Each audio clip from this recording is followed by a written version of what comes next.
Assalamualaikum warahmatullahi wabarakatuh. Bertemu lagi bersama saya Fajar Darmawan. Kita akan membahas kembali mengenai materi dari algoritma dan pemrograman. Di video kali ini kita akan membahas mengenai array dan record. Seperti biasa, sebelum mulai kita membaca terlebih dahulu doa. Kita mulai dengan baca Bismillahirrahmanirrahim. Seperti yang dibahas di video sebelumnya, bahwa apa yang dipelajari di algoritma dan pemrograman berkaitan juga dengan struktur data.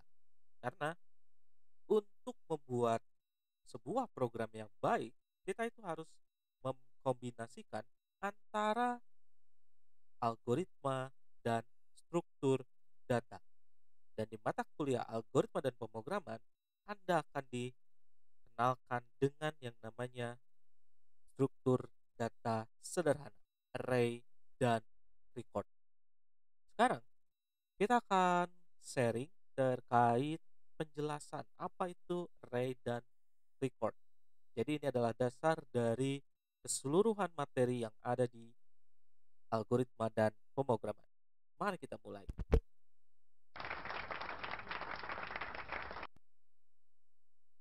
Mungkin ada yang bertanya-tanya, apa itu array? Ada yang bingung apa itu array? Mari kita mulai. Saya memiliki analogi.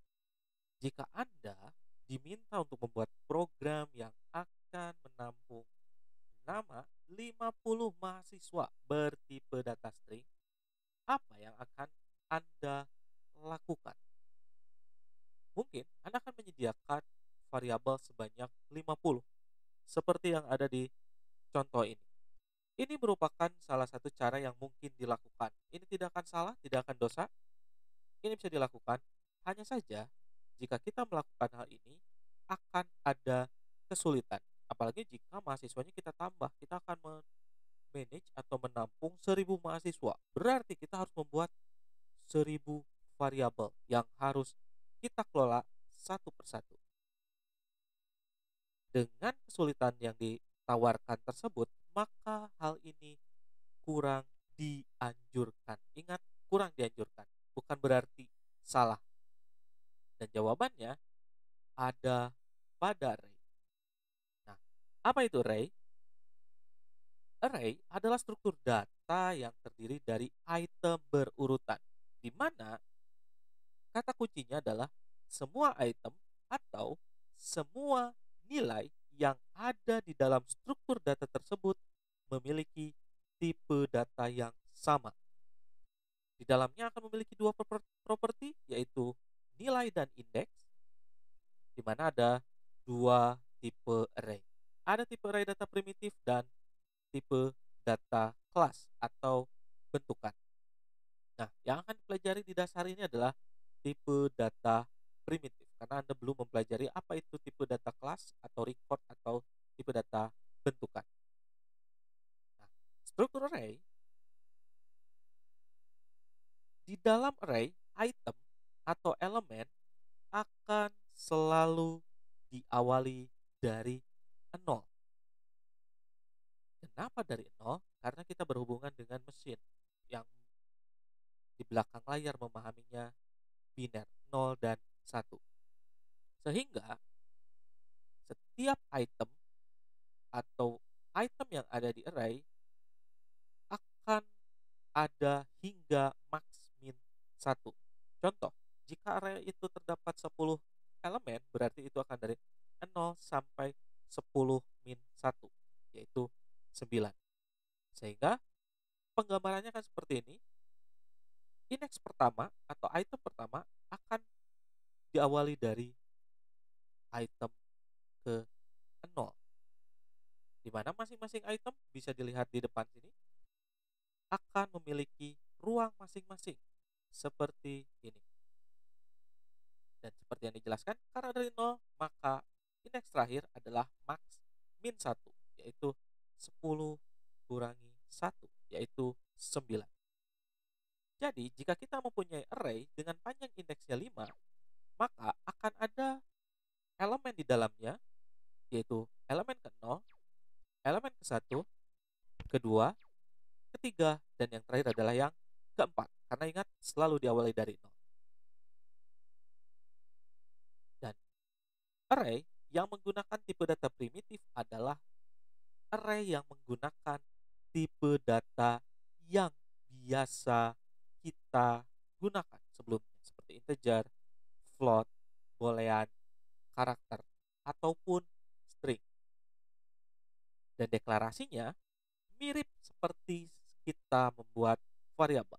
Hanya saja, deklarasi array itu akan ada sebuah penanda, yaitu tanda kurung kotak sebagai deklarasi nilai baris maksimal.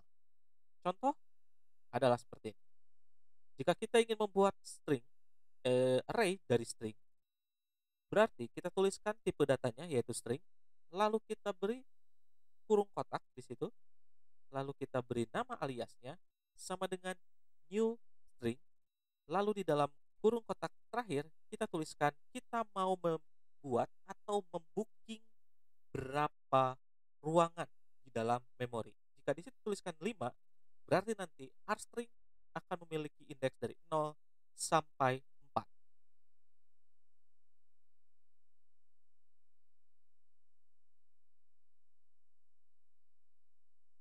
Dan untuk tipe data yang lain, double, maka kita tinggal menuliskan tipe datanya double, kurung kotak alias array-nya sama dengan new double, jumlah indeksnya.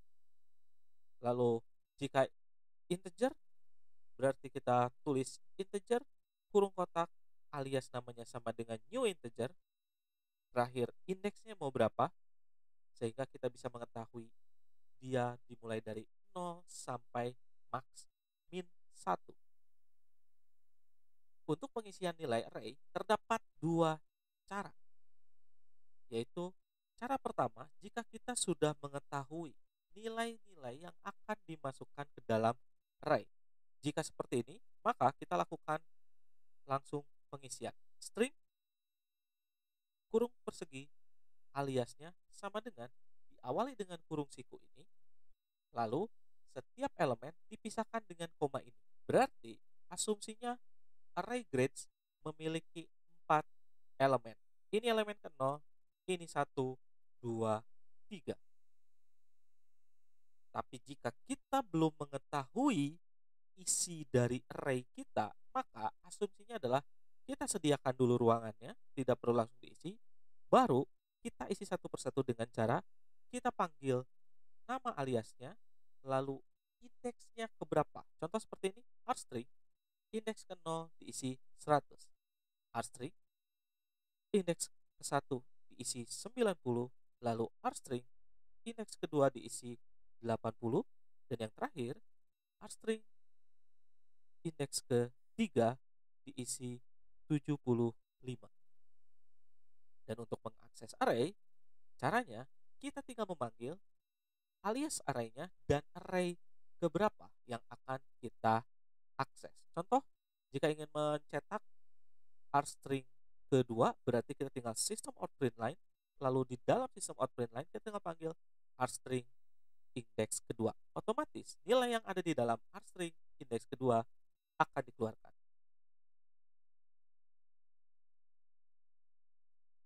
Dan jika ingin menampilkan isi array dari 0 hingga terakhir, maka kita hanya perlu melakukan pengulangan saja. Kenapa? Karena dia memiliki pola. Saat pemanggilan, kita tinggal panggil namanya, terus indeksnya. Sedangkan indeks akan terurut dari 0 hingga max min 1. Contohnya adalah seperti ini. Kita tinggal membuat pengulangan menggunakan for karena ini terukur dari 0 sampai max min 1. Integer loop sama dengan 0 karena indeks selalu diawali dari 0. Loop lebih kecil dari rstring length. Length itu akan berisi nilai saat kita membuat array. Saat rstring dibuat dengan membooking 5, berarti rstring.length akan berisi 5. Jika diisi 4, maka rstring.length akan berisi 4. Lalu loop plus plus.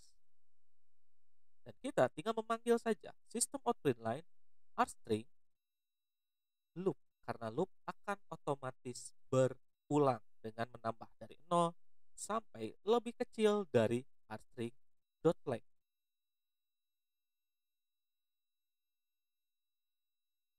Jika tadi kita sudah membahas array, sekarang kita akan membahas struktur data sederhana lainnya, yaitu record. Kata kuncinya adalah jika array dia merupakan struktur data yang menyimpan item bertipe data sama. Jika record dapat dikatakan sebagai struktur data yang berkaitan. Masing-masing kemungkinan memiliki tipe data yang berbeda. Ingat, record memiliki arti rekaman, berarti dia akan merekam fakta. Jadi, dia akan mengelola data-data yang ada di sekitar kita. Contoh, Anda sebagai mahasiswa Unpas akan memiliki NRP. NRP itu apa? Sebagai pembeda. Sehingga saat saya ingin mencari identitas atau IP seseorang, saya cukup menggunakan NRP itu dengan mengisikan NRP, misal 1730409999, otomatis akan dikeluarkan atribut lainnya, nama, alamat, IPK, dosen wali, dan lain-lain. Nah, jika kita lihat, NRP itu memiliki tipe data mungkin string, tapi IPK double. Tetapi antara IPK dengan NRP saling berkaitan, karena jika saya mengeluarkan NRP-nya 163040100, tidak mungkin yang keluar IPK dari 183040999. Nah, konsep dari record memiliki konsep seperti itu. Itemnya atau atributnya akan kemungkinan memiliki tipe data masing-masing yang berbeda, tapi setiap atribut atau setiap item akan saling berelasi. Dan di mana data item yang merupakan elemen record biasanya disebut dengan field. Dan record akan dibuat di luar kelas utama. Dengan kata kunci, kita membuat kelas baru. Mungkin ada yang masih bingung? Kita akan coba memberi contoh. Nah, contoh, jika kita akan membuat aplikasi untuk data mahasiswa Unpas contohnya, terdapat data NRP, nama, nilai, kelas. Apakah kita akan menggunakan variabel biasa? Apabila kita menggunakan variabel biasa, tentunya saya akan kesulitan untuk mencari data mahasiswa karena masing-masing variabel tidak saling terikat. Mereka berdiri masing-masing. Sehingga tidak dapat menggunakan variabel biasa. Dan kita bisa menggunakan record. Ini adalah contoh dari statement record. Kita membuat nama recordnya atau nama kelas barunya, lalu di dalamnya akan ada variabel. Tapi variabel di dalam record atau di dalam kelas baru ini akan dinamakan field. Jadi field itu bentuknya seperti variabel biasa. Dan cara pemanggilan record secara tidak langsung sudah Anda gunakan, yaitu saat Anda menggunakan kelas scanner.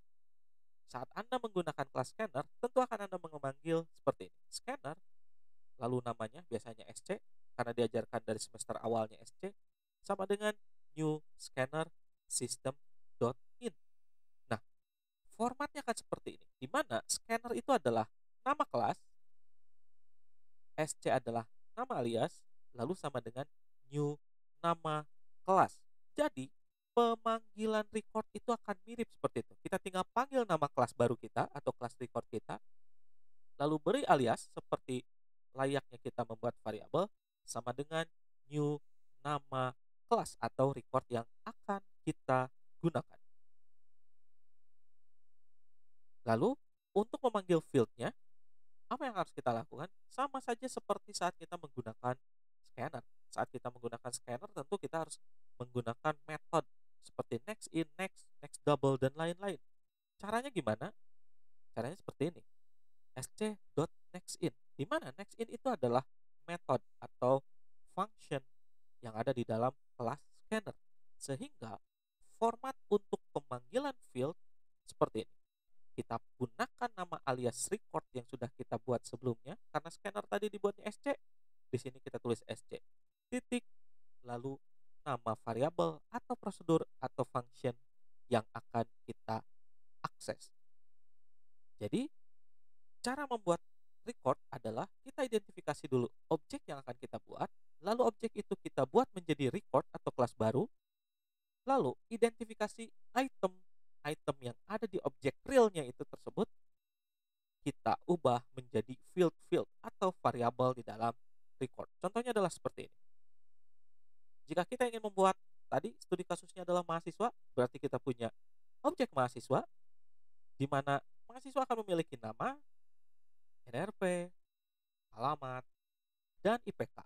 Sehingga apa yang pertama harus kita lakukan? Pertama, karena objeknya adalah objek mahasiswa, kita buat kelas baru, yaitu kelas mahasiswa. Lalu, atribut dari mahasiswa itu kita buat menjadi field di dalam kelas mahasiswa. Ingat, field adalah variabel. Jadi kita buat layaknya seperti membuat variabel biasa. Kita buat string nama, string NRP, string alamat, dan integer IPK. Dan untuk memanggilnya, karena tadi formatnya adalah kelas alias dan sama dengan new class, berarti kita tinggal memanggil, karena nama kelas yang kita buat adalah kelas mahasiswa, kita tinggal cukup memanggil mahasiswa spasi aliasnya, misal MHS, sama dengan new mahasiswa. Dan untuk mengisikan fieldnya, kita tinggal memanggil aliasnya saja. Contoh jika itu aliasnya adalah MHS, berarti kita tinggal tulis mhs.s nama sama dengan Junet misal. Berarti field S nama dari MHS akan diisi oleh Junet. Lalu jika ingin mengisi NRP, berarti kita tinggal memanggil MHS titik S NRP, lalu diisi 20 30 40 999 misal. Otomatis SNRP yang ada di kelas mahasiswa melalui MHS akan diisi oleh 20 30 40 999. Itu adalah ilustrasi dari record. Jadi array dan record sama-sama struktur data yang akan mengelola banyak nilai. Pembedanya adalah array, nilai di dalamnya harus bertipe data sama, sedangkan record bisa berbeda tiap fieldnya, tetapi mereka saling terikat. Itu adalah kata kunci pembeda dari array dan record.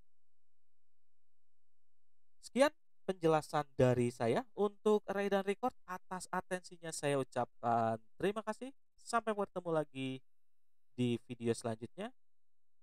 Wassalamualaikum warahmatullahi wabarakatuh.